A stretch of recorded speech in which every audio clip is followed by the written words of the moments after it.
আসসালামু আলাইকুম সবাইকে। আমি আবিদ হাসান নীরব, সোনাইমুড়ি নোয়াখালীর ছেলে। আশা করি সবাই অনেক বেশি ভালো আছে।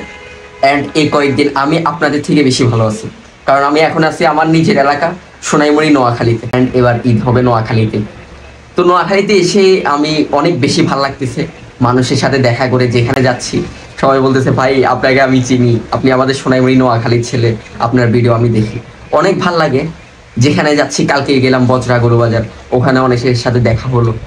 আমি জানতাম যে যখন আমি ভিডিওর কমেন্টগুলো পড়ি আমি বুঝছি যে আমার নোয়াখালী থেকে অনেকে দেখতেছে, সবাই কমেন্ট করতেছে, বাট এত মানুষ আমাকে ভালোবাসে জানতাম না।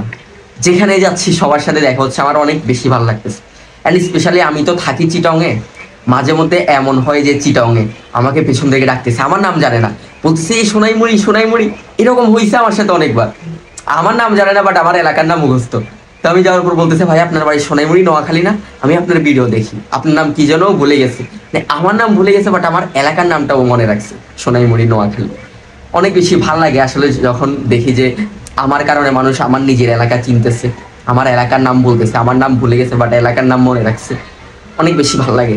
আসলে আমার কাছে মনে হয় এটাই সবচেয়ে বড় অর্জন, নিজের এলাকাকে সবার কাছে রিপ্রেজেন্ট করা, সবার মুখে মুখে এখন আমার এলাকার নাম। অনেক বেশি ভালো লাগে। আসলে সবাই দোয়া করবেন, ইনশাল্লাহ নিজের এলাকা একদিন শুধু দেশ না, পুরো বিশ্বের মানুষ চিনবে ইনশাল্লাহ, যদি দোয়া করেন পৌঁছে নিয়ে যাব। আল্লাহ হাফেজ।